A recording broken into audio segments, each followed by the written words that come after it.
Have you ever wondered what happens when you die? Well, today I'm going to tell you 3 stories that all give insights into what might actually happen.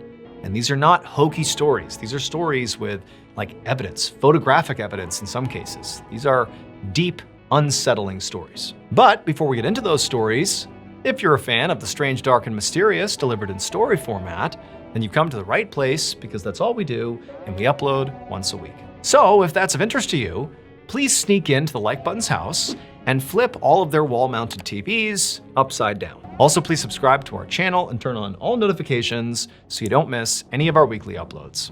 Okay, let's get into today's stories.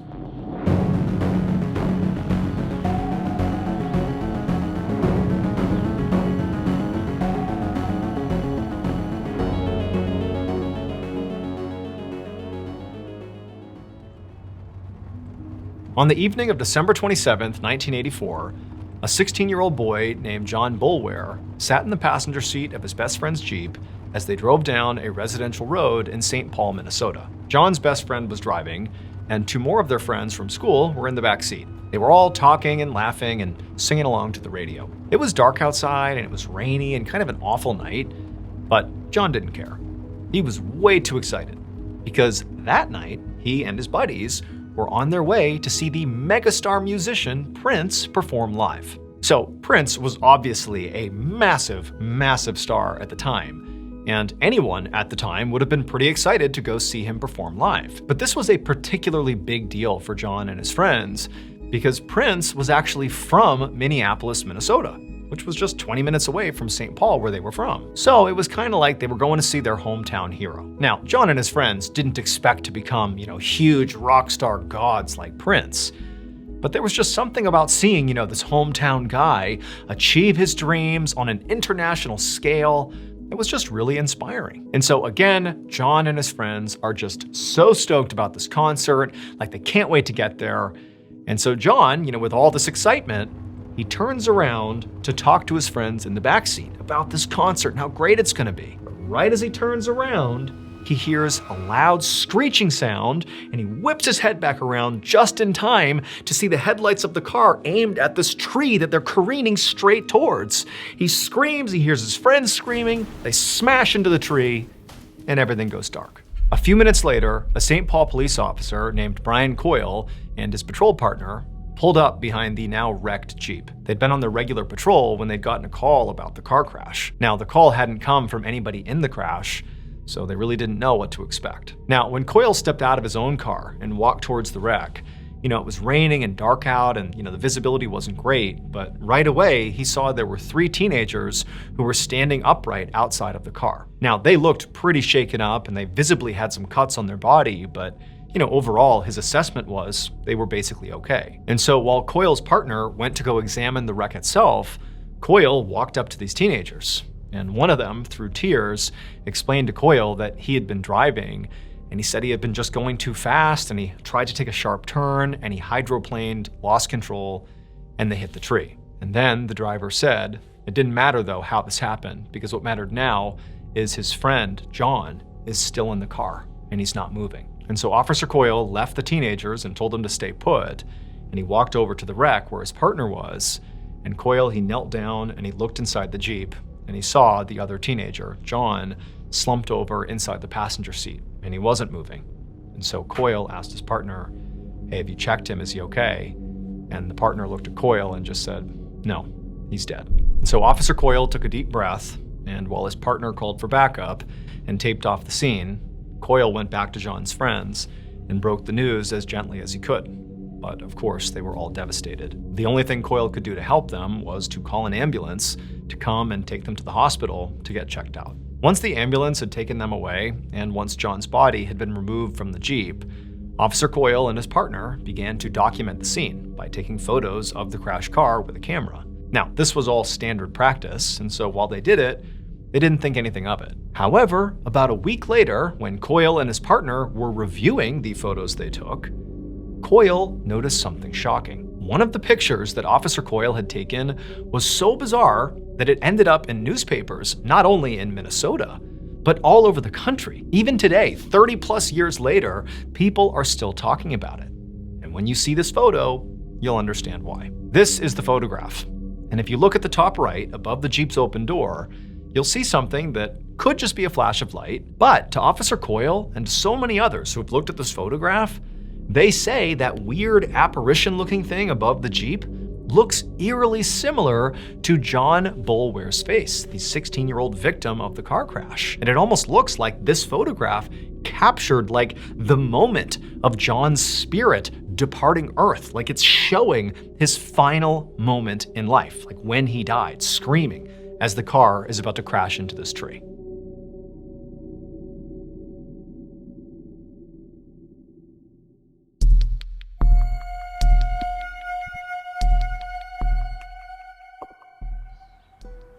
One evening in the summer of 1974, a 60-year-old doctor named Julian Kirchick sat beside his backyard pool at his home in Old Westbury, New York, which is a suburb of New York City. It was a quiet, sunny day, and Dr. Kirchick was glad to have some time to relax.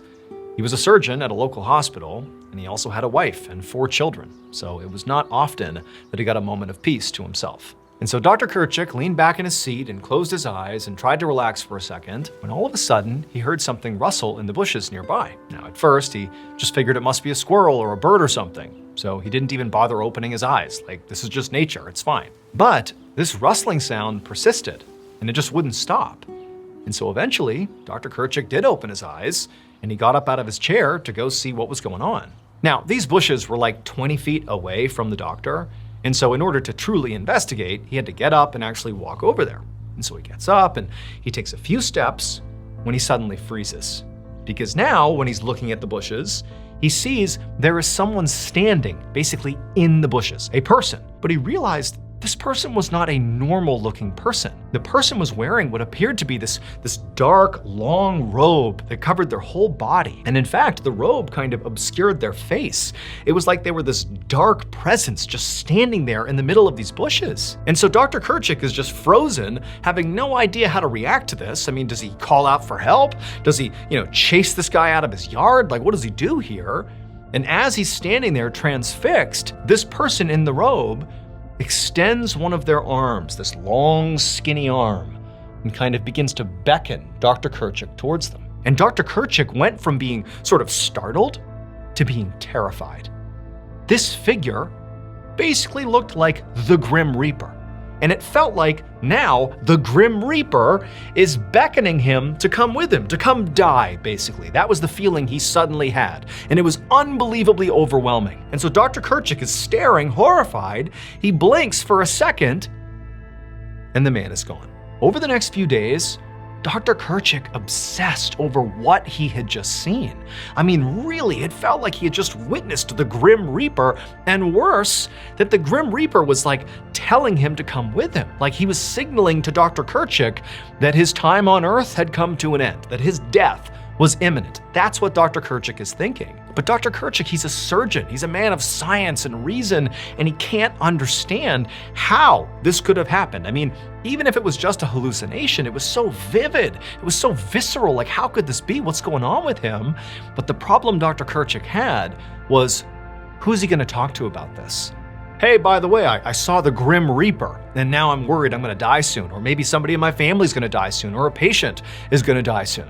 Like, who's going to have that conversation with him? But at the same time that he was feeling increasingly isolated because of this, whatever he saw, he couldn't help but feel like it was real, and it was driving him mad. Like, I'm not doing anything, and something bad is imminent. What do I do? And so for months, Dr. Kirchick just carried this incredible weight with him everywhere he went, like this constant sense of unease, until October of 1974. That month, Dr. Kirchick suddenly got sick.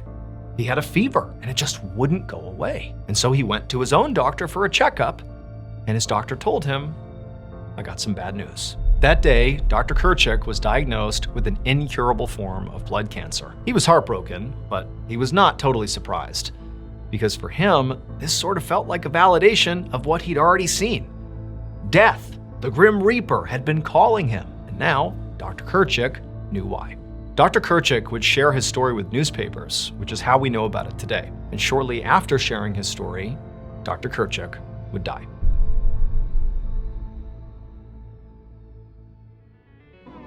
Hey guys, I have a really cool announcement for you. So right now, if you head over to shop.MrBallen.com, you will find brand new limited time merch items on our site.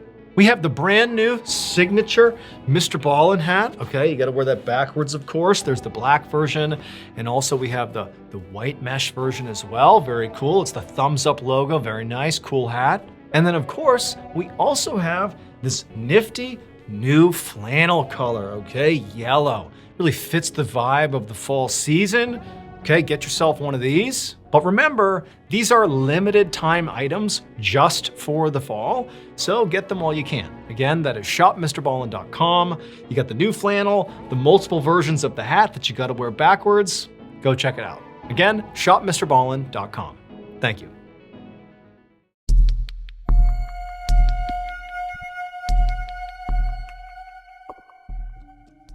On the afternoon of Sunday, August 27th, 2000, a 50-year-old husband and father named Bruce Leniger sat in his living room in Lafayette, Louisiana. He and his wife and his 2-year-old son James had just gotten home from church, and now Bruce was just trying to relax. However, it was proving very difficult to relax because as Bruce is trying to sit on the couch and just kind of close his eyes for a second, his son, James, the 2-year-old, has his toy plane, his favorite toy plane, and he is repeatedly smashing it into the coffee table as loud as he can, saying, "Plane crash, plane crash, plane crash." And while, of course, James is a kid, he's gonna be loud and noisy and obnoxious, that's what kids do.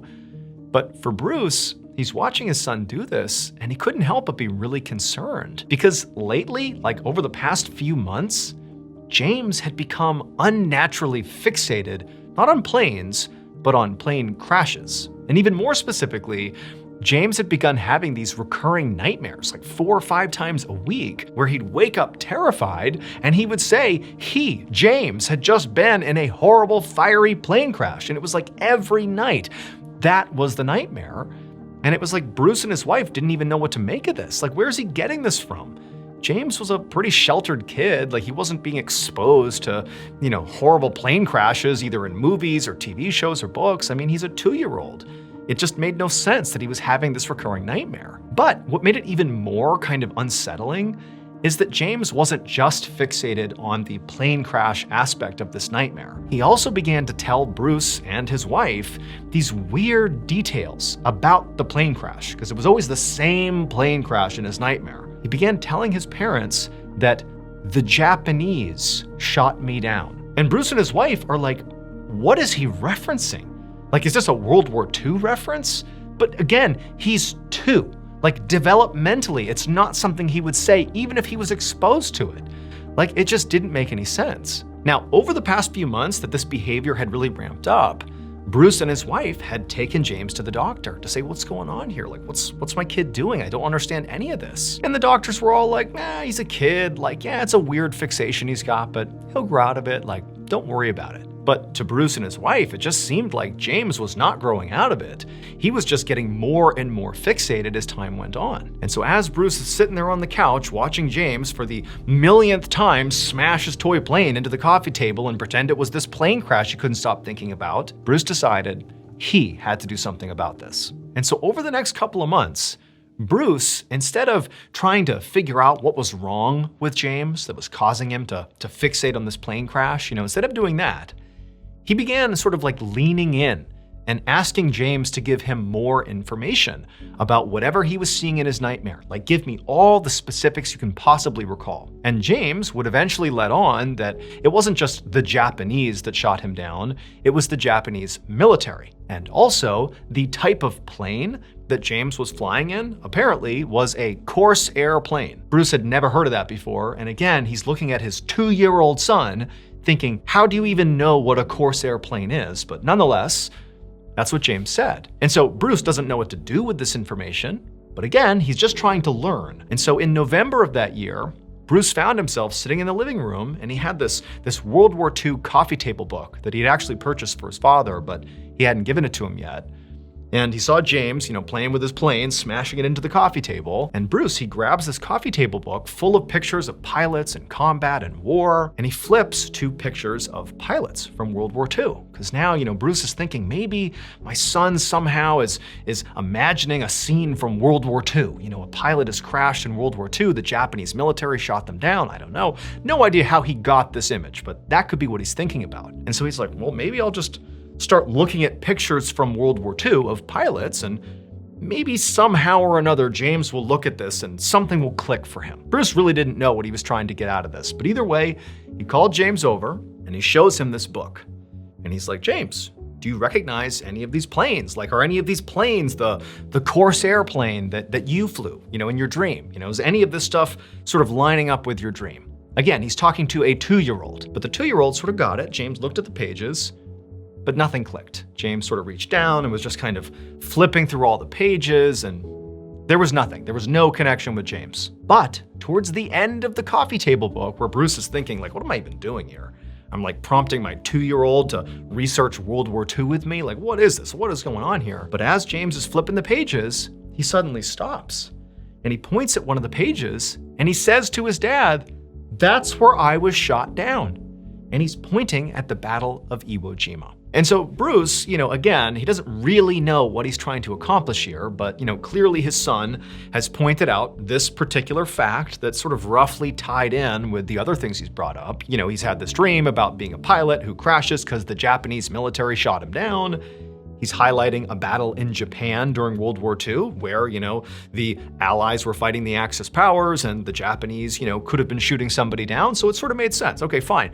Maybe my son's dream is about something that happened at the Battle of Iwo Jima. Don't know how this even happens. Don't know how this is possible, but I'm going to do some research. And so that's what Bruce does. He begins researching the Battle of Iwo Jima. Doesn't even really know what he's looking for, but he just wants to see if there's anything connected to what his son has been saying. And what he eventually discovers actually is sort of a relief. He discovers that there is no record of any Corsair airplanes crashing during the Battle of Iwo Jima. In fact, no Corsair planes at all were flown during the Battle of Iwo Jima. And his son James had been saying specifically, I flew a Corsair plane. Like that was the plane that crashed. And so he's thinking, okay, there's a hole in my son's story. Like he clearly must have latched on to some event somehow. Somebody said it to him, he heard it, whatever it is. And in his 2-year-old mind, he sort of warped it and that's what he believes happened, but it's not real. Like he's not actually recalling something that happened in the Battle of Iwo Jima. Like this is just, a false memory or something. However, Bruce was unable to definitively find the names of pilots who actually flew in the Battle of Iwo Jima. He wanted to find if there was any pilots named James who potentially crashed, during that battle, but he just couldn't find the information. Maybe it existed somewhere, but he couldn't find it. And so Bruce had this idea to get in touch with this old veterans group. All these old guys who had served in the Battle of Iwo Jima that were still alive. They were based out in San Diego, and they got together periodically and just sort of had social hours and stuff like that. And Bruce, he goes out to San Diego, and under false pretenses, he basically tells the group that he's shooting a documentary about the Battle of Iwo Jima, and he needs some information, about certain pilots that flew during the battle. He goes out there, and he goes to one of their social events, and he begins asking around. Asking if anybody knew about any pilots named James who were shot down during the Battle of Iwo Jima. And basically all the men he talked to directed him to go talk to the group's historian, this one guy who kind of had all the information about what had happened during this battle. And so Bruce goes over to this guy and he starts asking him questions about, any pilots that, were shot down during the battle, do you know? And the historian, he tells Bruce that, during that battle, virtually no planes were shot down. However, there was one plane that was shot down. A single US Air Force pilot was shot down during the Battle of Iwo Jima, and he was killed. And that pilot's name was James Houston Jr. Bruce couldn't help but be truly shocked that the only pilot shot down during the Battle of Iwo Jima happened to be named James.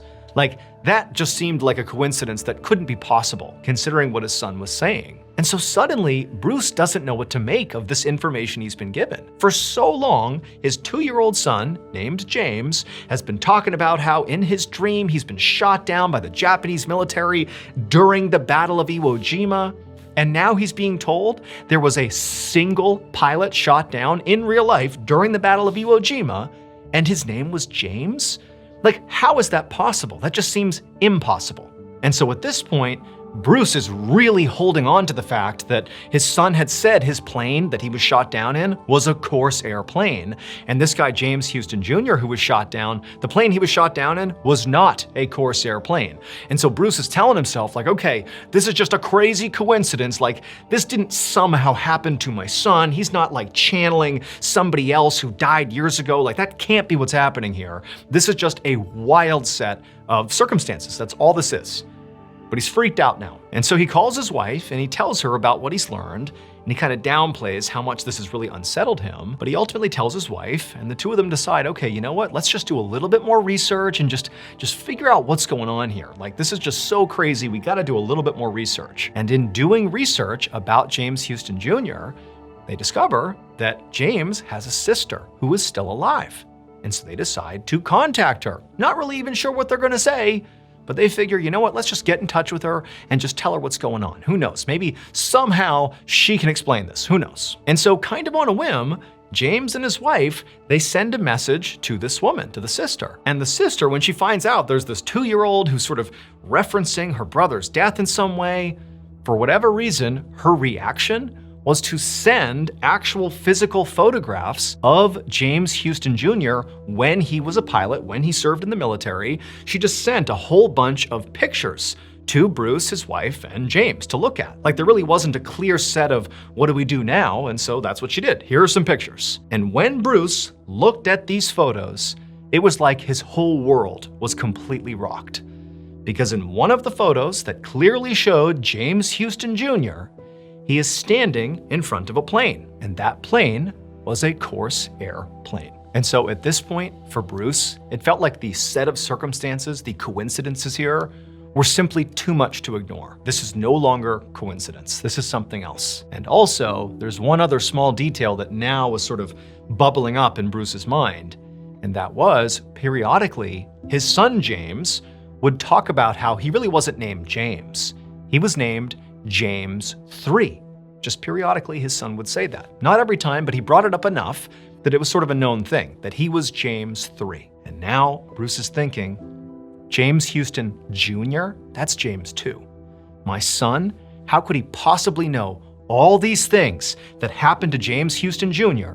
if he was not James III, James Houston Jr.'s reincarnated soul? Bruce would eventually take his son's story to the news, and the family would film a primetime segment on ABC about it. James was soon invited to the Battle of Iwo Jima Veterans Reunion, where he would shock the group with his knowledge of the battle. James also met James Houston Jr.'s sister, and when he did, he called her by a nickname that only her late brother ever used. After that, even she was convinced that her brother's spirit had come back to Earth in James III. If reincarnation is real, James's story is one of the most credible and well-documented cases in history. Thank you so much for watching. Let me know what you thought of today's episode in the comments. And remember, we have hundreds of videos for you to binge right now. But if you're looking for a recommendation from me of that one video that's worth your time, well, it's this one right here. So give it a watch. All right, until next time, see ya.